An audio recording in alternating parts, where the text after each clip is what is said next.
Welcome to the SMITE God reveal for Thor, the god of thunder. Thor, as famous as he is bold, is god of the thundering sky. Yet his hammer, Mjolnir, is nearly as famous as he is, and Thor will not be parted from it. Odin, the All-Father, bore many children, but none as well known nor as mighty as Thor, who had the strength to move mountains and the power to call lightning from the sky. Despite these incredible gifts, Thor's enemies were cunning, bloodthirsty, and numerous. The frost giants constantly threatened to invade Asgard, requiring every ounce of Thor's near limitless strength just to keep them at bay. Had the tide truly turned, Asgard might have been destroyed, but a simple prank played by the treacherous Loki ended with the creation of Mjolnir, the legendary hammer, and with it, Thor utterly crushed the frost giants. In SMITE, Thor is a melee physical fighter, capable of causing serious mayhem from long distances. Thor's passive is called Warrior's Madness. He gains 20 physical power for each enemy god within 30 feet. The passive stacks up to 3 times, so Thor is encouraged to get in the middle of team fights. His first ability is Mjolnir's attunement. Thor throws his hammer out in a line target in front of him, damaging all enemies in the path of the hammer. The hammer then returns to Thor, doing half the damage on its path. If an enemy god was hit by the hammer throw, they take double damage on the return path. His second ability is called Tectonic Rift. Thor slams his hammer into the ground, creating a fissure where the earth rips up from the ground, slowing enemies and creating an impassable barrier. Thor's third ability is Berserker Barrage. Thor spins his hammer wildly, damaging all enemies in a close area around him.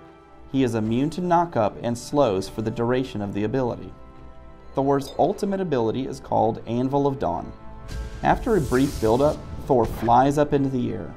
From there, he is able to select a distant ground target where he comes crashing down, doing damage and stunning any enemies in the radius.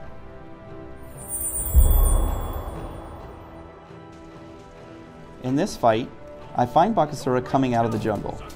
He initiates, so I fire Berserker Barrage and back out of it. I use Mjolnir's attunement to throw a hammer and Tectonic Rift to cut off his escape.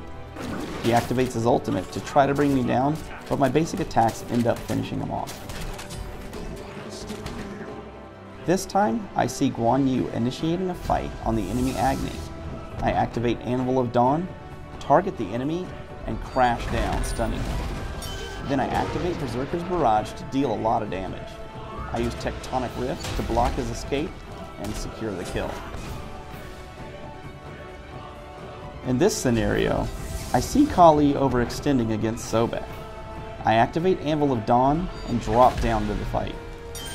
Seeing that Kali is low health, I cut off the croc with my wall and throw a hammer to secure the kill steal.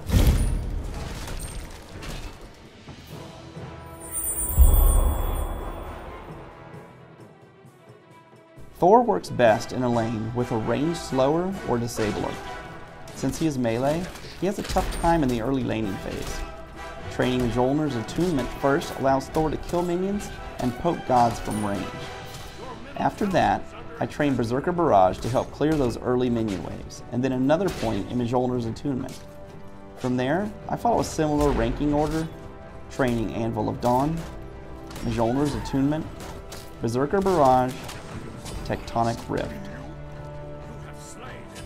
I like to build Thor a little tanky, so normally start off by buying rank 2 of the reinforced boots and 3 mana potions for early laning. After that, I try to get a Frostbound hammer built as soon as possible to help keep my enemies close. Then I finish my boots and get Voidblade, Witchstone, Titan's Bane, and Deathbringer. Thanks for watching the SMITE God reveal for Thor, the god of thunder.